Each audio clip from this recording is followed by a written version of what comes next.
Vakabhatiratiza vamutiza vadumbu vakabhabutisa banga vanongoti tchu street apana ndakatobata pahuro panapa chibuda ropa zvikanzi pane munhu ari mumba umu pandicheka pahuro ngafichi ropa rakatozara pese.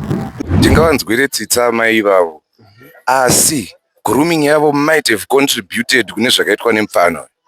Mayouths siyana nemadrugs, tsvagai mari, tsvagai mpahla, mari ndo inenge ichingodiwa. Endai kuchikoro, musaite zvemarobhari kana zvemadrugs, siyanai nazvo. Mapurisa anga aripo aitochwa kumamiswa bhozi, mapurisa anga azara nepfuti nemategas. Arwa 25 years mfana ari mujeri.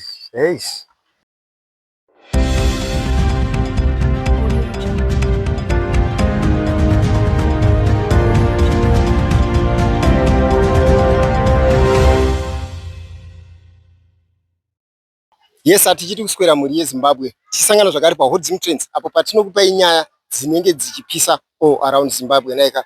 Kutaura kuno kwatiri kuita tiri kuMelbourne panonzi paZambezi Flats apo paitika chiitiko chinotyisa nekukatyamadza apo mukomana ane makore 16 ekubereka abaya amai nebanga veipamba panology mushure mekunge vabira mari inokwanisa kuita iyo $100. Saka ngatinzwe malocal residents nevehukama vachitaura chiitiko ichi. Ngatinzwe vachitaura. Komana uyu zvakaita manje. Mai avakaenda kunoisa hembe dzavo pawashing line ngani.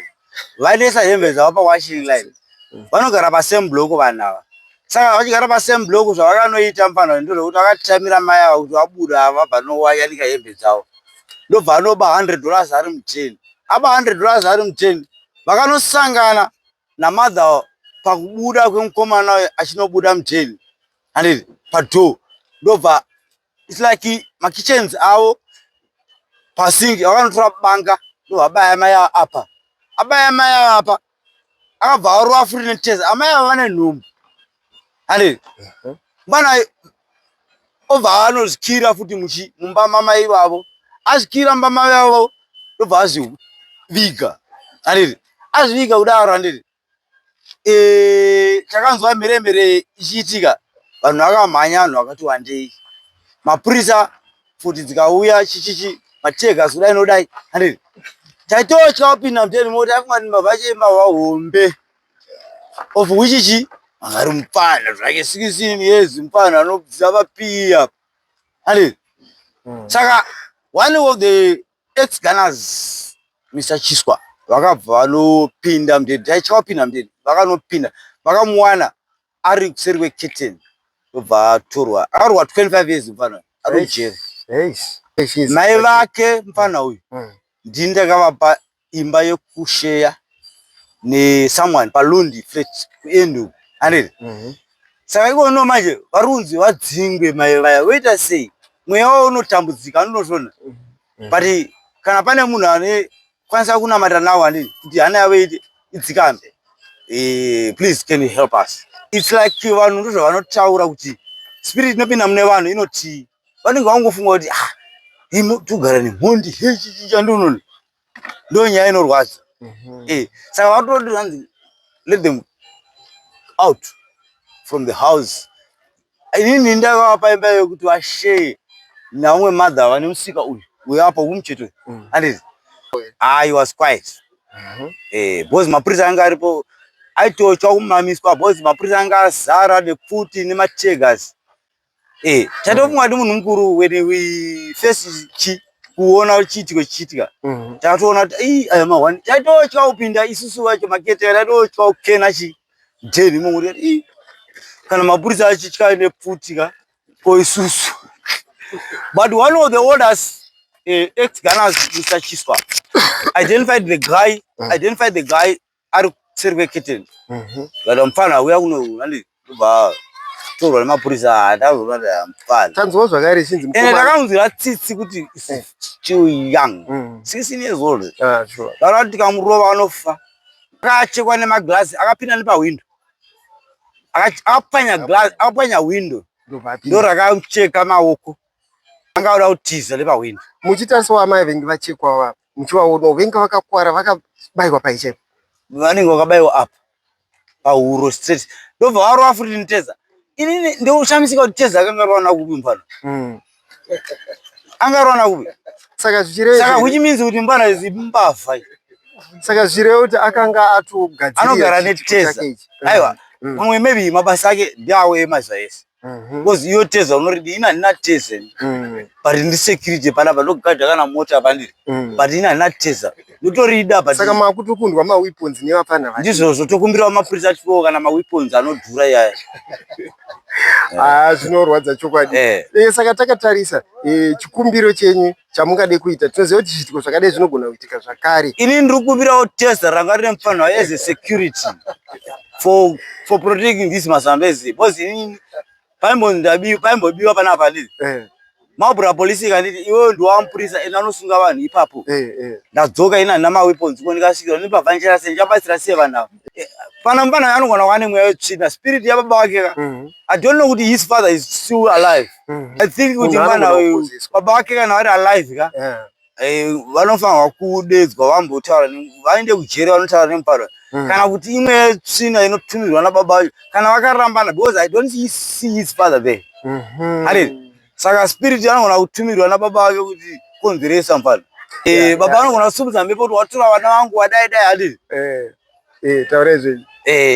Vanoti watora vana vangu chichi saka vanokaenda spirit mhepo mweya yetsvina. Zviriko izvozvo muZimbabwe. I don't know kuti mufana aitora madrugs here kana kuti not. Because the spirit, I don't know kuti aitora madrugs here kana kuti spirit. Between the two things, it might be spirit or drugs. Nanditika. Vakomana vari kutora mutoriro mazuva anaya nezvimbwa zvavari kumwa ma-HPM handiri. Saka ndinoziva kuti mufana anga akarohwa nechii kana ndo magariro anogara akaita here.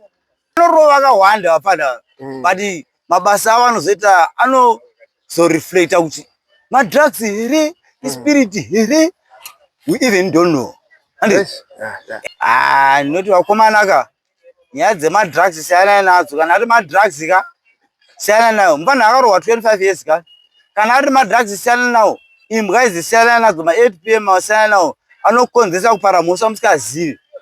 Ende munofira kujere mufana takarohwa naMajor City. Parotondorwa pa 25 years ari mukati zvamanje manje. Saka guys beware. Itai tunhu twenyu ngatishandei. Guys ngatishandei tine tariro. Musaite izvozvo. Handiri. Kana iri spirit yedzimwe wababa wake vari kutumira mhepo idzi. Baba mutiregererewo mwana yamusiye handiri. Kana achizobuda neamnesty pa 25 years izvozvo. Ngazobuda pa 25 years neamnesty but I don't think kuti mawana. Asi chikumbiro chatinacho vabereki, tarisai vana venyu kuzvikoro. Tarisai vana venyu vanogara vari mumaoko menyu. Chese chaaita muchabvunzwa. Izvezvi tingavanzwire tsitsa mai ivavo, asi grooming yavo might have contributed kune zvakaitwa nemufana. Kuchikoro ikoko we might blame Prince Edward kuti hamusi kutarisa zviri kuita vana venyu kuchikoro ikoko. Because how can a A-class student commit a crime like that? Vabereki kuzvikoro kumachechi tarisai vana. Kana zvinhu zvazoitika tichati chii, kudai vakafa maya taiti chii. Ndafarira zvikuru mukoma pamataura kuti imwe grooming inoitwa nemasingle parents kunyanyanyanya vari vakadzi inogona kukanganisa vana kunyanyanyanya vakomana. Mungatsaurawo kuti kunyanya vakadzi ava vanokanganisa vana vakomana sei, kujaidza kupi kwavanovaita? Discipline is just necessary. Mwana ukamudzidzisa kuti kuba kwakaipa haakuri achiba. Mwana ukamudzidzisa kuti kuponda kwakaipa haambofa akaita mhondi. Zvinogona kurema dzimwe dzenguva nekuti mukadzi haazivo the male side of grooming. Of course inenge iri necessary but just the basics yokungoti theft, murder. Vakomana ka vabereki musadaro vabereki. Tiri zvakanyanya nezvakaitika apa. Tingablame hani vabereki. Headmaster wekuPrince Edward. Inini ndiri kutaura panapa. Ona zvaita student yenyu. I'm very embarrassed panapa. Sure, nai Mr. Principal. An A-class student from an A school in Zimbabwe. Anditi tinotoirenga is one of the best schools in Harare. Achita zvinhu zvinoitwa nemunhu anogara mustreet chai. Kana ana baba vane 30-40 years havapari mhosva yakadai. Hapana, ndawasiyana nemarobhari. Hapana, siyana nemarobhari, siyana nemadrugs. Handina hangu zvizhinji zvekutaura, ndangosimbisa mayouths. Siyana nemadrugs, tsvagai mari, tsvagai mbasha. Mari ndio inenge ichingodiwa. Endai kuchikoro, musaite zvemarobhari kana zvemadrugs, siyanai nazvo. Okay, so zvinoitika pane this lady watinogara naye umu zita rake rarina basa. So angari musi Sunday andika aiwacha andika ambabuda badzika pamastairs apa. So adzika pamastairs pane this guy angara mudengo anonzi Junior mwana wachina mukomana andika. So zvakaitika paakadzika pamastairs andika dhora ranga sora rakinurwa. Dhora rakinurwa daro mufana yakabva funga kuti mumba hamuna munhu idhora rangokinurwa paanopinda mumba. Apinda mumba kudaro musikana the lady anga ari panze apo the lady pakwira pamastairs. Akwira pamastairs andika abva asangana mupaseji. Vasangana mupaseji kudaro Junior abvunza kuti uri kutsvage mumba. Zvakanzi ndatumwa nesu. Ndinozotarisa kuti mumba zvinhu zviri safe. Watumwa. Saka atumwa daro the lady pakabva bata foni achida kutifonera. Kuti achimatuma munhu ndo pakabva tratesa. Vamutesa padumbu. Amutesa padumbu daro the lady akabva avhunduka. Andakavhunduka. Ari pregnant. Abva avhunduka. Andati kochini? Andadzokera mumashure. Ndadzokera mumashure ndo pakabva tratesa rere bharisa pasi. Aisa pasi tese ndo pakabva butsa banga. Vanongonditi straight hapana chakataura ndase. Asi pakanditi jukunda ndakabva ndawira pasi. Ndawira pasi kudaro ndakabva atobva ndigarira pamusoro. Tanga ndotondibaya futi but asi ndakamaneja kumukikiritsa. Tarisana daro ndabva ndamusandudzira mumba. Musandudzira mumba ndabva manager kubuda. Abuda daro basa do backyard. Kiado basanga ne the lady next to mudengo. Baba muzanda pindura mumba nemunhu chichi. Adaro bva manager dedzo mangma neighbors. Baba dedzira mbavha. Baba loka do. Office maduze sanga kaloka. Mamsina way in or out. Loka daro bva mapurisa. Mapurisa roni akamirira mapurisa. So kubva kuno akamabvatra makapu. Pakanya window. Tabude. Babuda. Office bakabuda akazvicheka. Akachekeka singaita kaita makadzi singaita. Acheka dumbu chichi. So pakabuda kubva kuno. Bokumwa kune vanhu. Anobvatra matombo. Vatanga kumupotsera. Tokera chichi but vanongwasa muona kuti ndiye Junior angara mudengo. Adaro abvona apana panetsa. Vapinda mumba. Vadonedza gate ndo mawindo apakanyika futi chichi. Office ukachekeka. Maketi nesi pambedhe pasaro kodana. Baba ya mapurisa. So mapurisa pakanzwa dachi uyu munhu anobaya vanhu. Pakafunga kuti mamubisi munhu renge futi chichi. Unongoziva panoitika makrema akadaro. Mapurisa abva manager kuda mburaki. Vavapinda. Vakatone mategas nechichi nefuti chichi. Vapinda vachimutsvaga vatanga vamushaya. Vadomtsvaga. Varumbofunga pamwe abuda mumba. Then vadaro. Vanhu vakapinda nawo vamona akawanda kuseri kwesofa. Apa akazara akachekeka arubuda ropa madziresa abatika ropa chichi. Kudai pakabvazo kubuda nesofa vamona Junior. Apa the lady wangabaya munoratidza kuti anga traumatize anga usaziva zvakuitika. Anga kutoshamisika. Junior. Pakabva totorwa paenda kupolisi. Chavaenda kupolisi. So patikanosvika kupolisi arosvika tuna the lady. Akabuda ropa singaiti. The cut was very deep. Angakwara singaiti. Abuda ropa. Totono futu Junior. Tabunga kuti akubvunzwa nemapurisa kuti kwanga wapindire mumba. Skanzi ndachida kuba mari ndachida kutenga foni. Ndorize yakati. Unoda kutenga foni kwa ukam. Ndachingoda foni. Ndaida kuba mari kutenga foni. So mapurisa nzaro uchadya nenyaya yekuti anga neteza. Akatiza munhu. Basi anga neteza akatiza munhu. Anga nebanga akabaya munhu. Akapinda mumba akaba mari. Akapwanya mawindo nechichi nezvimwe. Saka izvezvi nyaya yake yazara yatongwa. Achikujeri right now ari kucustody. Ari kunzi nyaya yanga ifanira kutongwa ingari nyaya either kutongwa achibva kujeri kana achibva kumba. But state yakati anofanira kutongwa achibva kujeri. Azviri kuti ayo kumba achisangana nevanhu vakabaya chichi. Nyaya chando mazira anotoitawo. Zvinorwadza but tichitarisa mukomana uyu masiyana nenguva yakati rebei. Character yake yakamira sei? Munhu anoita ichitasa nyaya dzekubazi. Nyaya dzekubazi like pane ma situations akamboita kugara ma scenarios akamboba before. Like ivo vanhu panapa anogona kusaziva but the lady anogara mu next mall. Jaita nzi ndembobirwa. andabirwa na chikafu mba kuchimakia ande kunoduswa mba musina na chikafu musina na chi saka watozona dai wandiyaba but in terms of character angari munhu anga akanyarara ndangomuzwa munhu akanyarara ndangozoti unogara marundi junior tambudza pasame school chakanyarara chete kuzvandangosara zvinorwadza but tichitarisana nechikoro chaaidzidza Prince Edward is a group yeischool and chinodhura tikati parent ingashaye here chikafu iye achikwanisa kubhadhara school fees inodhura ndaramba ndingachokwadi kuti muchikoro zvatiri kudzidza especially mumaboys aika mutomboda kutombofamba muchikoro mamunaunako yes mubereki angona achitendesa kuchikoroka achitoshaya but tasvika ikokoka hatisi tukwana zvese zvakafanana pane moti mubereki ari kungokwanisa kungoripa mari yefees chete but asizokwanisa kundipa manidzi maboys aisi mwana mukomana ane zvinhu zvakawanda zvavanongochida like pressure kupedzisira kuita zvinhu zvisizvo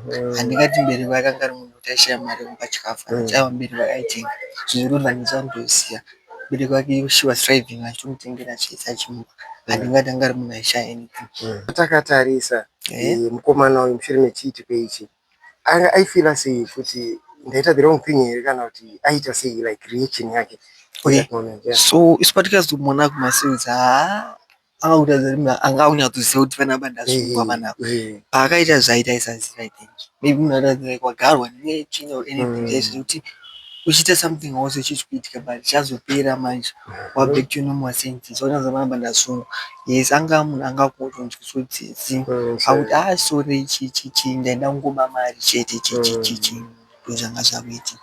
So wakakwanisa kutaura naye kumasewedzi yakazhinji unogona kutotaura nefriend yavo varambidze zvakukwanisa ini chikwadi choti andatombotaura naye because zvakaitaka dai akauraya munhu akasvika munhu akanyarara kuti ziva vanhu makutonzi mese ndimasuspects animakaita saka inini indangomunhu angotsitsi mumuti zvinhu zvawaitira izvi mufana kunga ndizvo but dai akunzi akauraya munhu aikwanisa kutotiza saka iye tichitarisa tichitangira from the lady akakwara pai akabayiwa pahuro chete akabayiwa pahuro pahuro chete alright taonawo zvakare pavhidhiyo iri mukomana uyu anga akachekeka maoko tisingazive kuti pane here kurwisana kwawaita nalady ava kuti akamukwadza zvakare kana kuti no hatingati vakarwisana nelady kuchekeka kwaita kuchekeka paakapinda pawindo paakapwanya mawindo akubuda pawindo pakachekeka napo akazama kuescape but the lady anambombaya kana kuita sei iye ndiye akatobaya the lady nevanhu so kuzochekeka kunga kuita kuisa maoko kuchekeka kwanga kuita kutiza nepawindo nemaglasses anga ari pawindo ainyambiro yange yakatongomira mwana wesaridza paboys ai ndakadziwa paboys ai halafu paboys ai ndondokisa kuti sometimes hatisi tinoona zvinge tichatinaa zvese zvatinotapiwa namabereki but just learn to appreciate zvauri kupiwa namama nadad yes pane zvimwe zvoti tese tinge tichitodawo mafoni aya kutopiwa mari kutoita sei nasei but kana zvazongosvika nguva yacho zvinozongouya but kana asati zvasvika just do zviripo kana zvikwanisa kutobhadharwa fees namama kana uipiwa mari bhasi uchipiwa mari lunch just learn to appreciate the little zviri kuitwa then kana time yazongosvika unozokwanisa kungozozviwana unozozvipiwa zvese don't do samanyire process step by step and especially nemadrugs maboys ayo madrugs ari kuitika zvingaiti inyaya yekurwa maboys ayo kunyanya kurwa zvingaiti ngatimbomire nyaya idzo ndo zvimwe zvinoinfluensa kuti upese wakuita zvese izvozvo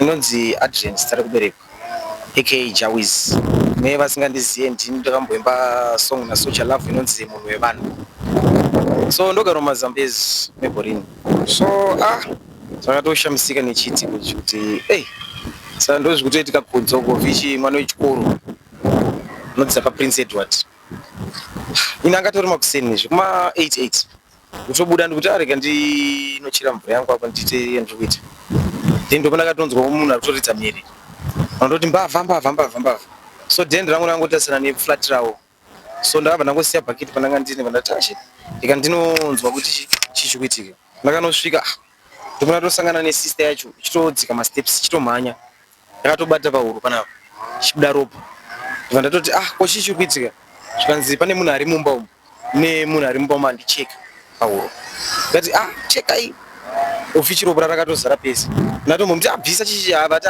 ndikwanisa kubvisa because pari kubuda ropa da kuti ropa risabuda Ndini ndatoshamisika nazvo ndikambofungira kuti maybe vakomana vanofamba vachinhuka zvigubhu yava maybe angotaimira angoti adhora akavhurika zvakandinetsa then patakaita sure kuti mukuti munhu atori mukati umu takabva tatongokwidza masteps patanokiya screen fatachitanga kuonesana nevamwe vanga varipo kuti tatoita sei munhu wacho taita sei takiya door panzifonere mapurisa takafonera mapurisa akafonerwa paya ndobva atouya samapurisa akauya ari 2 saka vakangouya nemboma yavo 1 paya vatosvika then vachitanga kuudzwa zvakaitika zvese vachitanga kuona munhu wacho chichichi vakatotyawo kutopinda mumba because nzi munhu uyu apinda mumba acheka munhu pahuro vakatotya kuti nyaya yakadai sinotyisa munhu uyu anogona kuti tikapinda imomo tisina kungwarira togona kutokwarawo kana nesu saka ngatifonere futi nemategas tovafonera futi dzavo nemategas vadzauya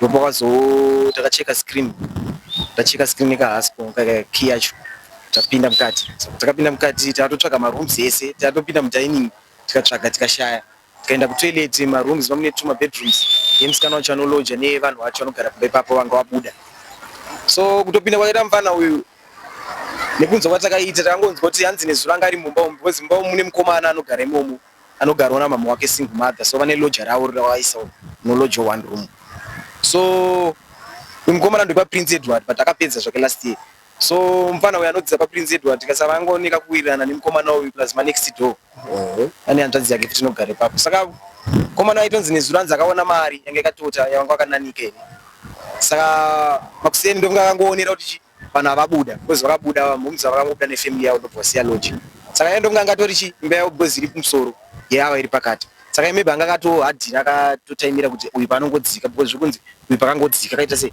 akabva atopinda mukati saka mukuzodzoka mhino tanga kubuda here kana kuti akanzwika achigwedebwedza ndokuzosangana kwakaita tizo takazorowana sei uye achizokwanisa kutizawo kubuda panze so takatsvaga marooms ese tikashaya munhu tikatoti ndikati tichipinde mudining timbopusha zvinhu pakuzopusha zvinhu vanhu vakatobata mabini vamwe magolf stick chivhura kuku vanhu vachinza uyu arapa uyu tichinoona munhu tese takapera power so takakanda kana miti yese pasi tikati wamana mufana wedu uyu mwana totoona achienda kuchikoro everyday senge nini nditone kabhisi kangu ngekuti ndiri kuroad nditomona everyday achitokrosa achitoenda kuchikoro pachengo ndichamisa ndochiti unomona sana bhegi Prince Edward magroup eisiko yekuti vanomaintaina vhudzi chichichi patongona vhudzi rake maintaine rangoita bvangari pamwe but chitarisa munhu ndengoti handsome boy but why chii chinenge chiitika anyway ndangoti maybe ndo zvari but takashamisika musi wacho ndichiona mufana wedu takapera power takarasa miti ndikuona akazara ropa chichi tikati ndashamisika kuti ndiwe here junior zvonoti mama wake wakatobuda takatogara mumasteps takamirira mapurisa vachitodzika masteps vachitoti zvechokwadi chi budisai mbavha yavakomana tokumbira mupinde pindai mumba imomo vachitoenda basi inga ndotomboziva ndo mama wake muzive mwasababa wekuti munhu nyowana anogondogara kana 3-4 months usingamuzivi asatombozive saka vakomana nandina vakatoti momuzi wake ndo vabuda paipa takagara paipa vachitoti budisai munhu hatitombodi mbavha mueri kashamisika kuti gaya daro mama wake so toti wakuenda kubasa kana unoshandira ndiyeka because his only son and she's a single mother, you know. Sure. Toti mpana kutokura boys time knows what life. So. Okomana you are a man, you should learn to do this and this. Kana tosha msiko ta school no life tukwenda kupia kufunga kutopa mari. Abatikana. Because ninda izapala nuso. So my next day so ndotoziva ma protocols ma boys kuti as my bed school. So yeye ndosha msiko ta izvitoro. Maya ini ndakatovaona vakachekwa pahuro panapa ndakatoona white yacho mukati katopa because pavakabvisa ndakatoti toni because ndikatoitonga munhu wekutanga here kutosvika achitotanga kubuda mba achitiza chidetsera so ndakatosvika ndakatopaona pavachekwa pana pakatobuda nyame white vanhu vachitofonera kuti anofana kuenda kuchipatara chichi saka takatarisa zvakaitika nguva izvinizvi zvakaitika makuseni ndisingazive kuti iye akapinda nguva but time ininzi ndakasvika uye achizochema it was past 7 dzemakuseni saka mushure menguemo mama vascreama vanhu vakauya pakatozara vanhu zvekuungana vachida kuona chii chikuitika vanhu vesu vakazara because matinogara mumazambezi flats tisati tambona zvinhu zvakadaro so vanhu vakatozara vachitonyatsoona kuti chii ndiani chaichai zvinorwadza tundu vavatauriri vamwe vataura vakati akasike kutanga mukomana uyu ane history yekuti aimboita zvinenge zvekutora zvakare mukatsananguriro muri yezimbabwe kuti zvimwe zvaaimboita mumashure zvingava zvipi inini ndichizotosvika ipapo vanhu vachidedzera zvakasiyana-siyana po junior washayei chichichi ndopakachitangotaurirwa nyaya nevanhu vepabhuloku ipapo mumba imomo maitonzi akaba because nyaya dzacho dzakazotangototaurwa kunzi mufana uyu akatomboendeswa kupolisi pamba papashaiko 125 akaendeswa kupolisi hanzi akatorohwa here but hanzi haana kutaura so ndokutaura kwaitoita vanhu vacho vachitoshamisika kuti inyikana neni zvakandishamisa kuti haana kumbotaura asi akatorohwa achitonzi iye ndiyanga aripo nevamwe vana vakanga vatorwa vachiti iye akapinda mumba kupinda kwakaita mumba wamari payashaipa so aitonzi vanhu zvetovashamisa kuti akarohwa but iye akaramba but vanhu vanga toneshuwa kuti ndiye zvinorwadza. So tichitarisa paakaendeswa kumapurisa nyaya yakaenda here kumataridzi maso ini ndingangoti sekunzwa kwandakaita ini ndakambotorwa statement nemapurisa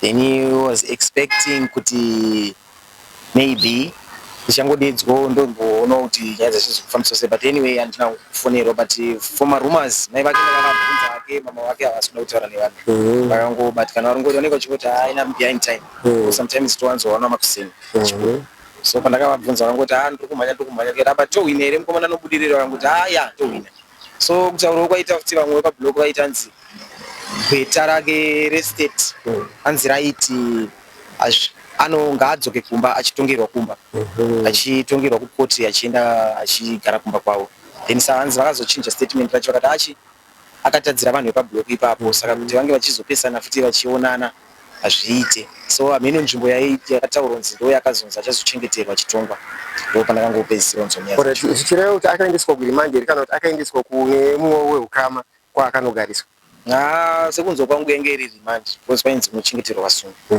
yambiro yandingavapa inini hangu handizi munhu akapedza chikoro kudhara asi nepandapedza ipapo ndatodzikama zvekuti zvandatoona zvatondidzikamisa zvekuti zvekutovaudza vechidiki ndinazvo zvakawanda kuti kavasambomhanyire zvavanoona kumastreets kana patv kana pafoni kana iri nguva yechikoro chitomboita zvechikoro because ichasvika nguva yekuti kuchikoro kwacho nyange uchabuda nongosingachatokuendi saka panguva yechikoro wambofokas apo nechikoro because ukatotanga kutomhanyira zvemastreets zvakutoparadza iwewe ende zvinotokuparadza because vafanana nemukomana yemukatarisira atoparadza future izvi tisanoti toredza kuti musemande aifanira kunga chimwendo chikoro sevangu but now atokupi nyaya dzake dzakutanga kumuona zvatodisturb so ndinongoti havafokasi nechikoro ndochikoro inini sekunzwa kwandakaita mai ava vakati tarwisane then ibva ndazokwanisa kuita sei kubuda then kune vanhu vanga vari kuseri kweflat vakati ivo one times vakatombodedzera dzitakatombonzwana vachitanzi uyo akubuda auya nepahwindo saka inzi anga apwanya hwindo rekubalkoni ropaida kubuda napo so ndisingazivi kuti ndakazoona hangu munhu ane ropa akakwara mwiri wese ndisingachaziva kuti maglazi aya here kana kuti kuurwa kwaangamboita naamai avo sekutaura kwaangaita because amai vacho wangotori pregnant wangotori nhumbu saka okay kuchekwa kwawakaitwa pauro apa havana kukuwara zvakanyanya here sekumaonera maita inini kuona kwandakaita ndakaona munhu akakwara then vamwewo vaiti anofanira kusonwa vamwe vaingoti pasoni pari right panongoda kungoti atreatwe chete mushonga but apa pakatoita kakukura zvokuti ndakapatarisa ndetoti apa panoda masticha ndakapatarisa ini yes muongororo netsvakiridzo taona kuti mukomana uyu anotori neinnocent face ende mwana mudiki ari kutori form 3 paprince Edward zvinhu zvinorwadza muri yeZimbabwe saka toda kuti muiwo mucomment section mupowo pfungwa dzenyu kuti nyaya dzakadai so dzingatongowo sei vatauriri vamwe vataura vakati no aitombobawo chikafu ende zvimwe vamwe vakataura kuti no aigona atori spirit iri kumuhaunta kuti aite mabasa akadai so aiwa uye mucomment section mupowo pfungwa dzenyu but please don't forget to like share and subscribe to Hot Zim Trends so that whenever we post latest news automatically you'll be updated. We love you so much. See you next time.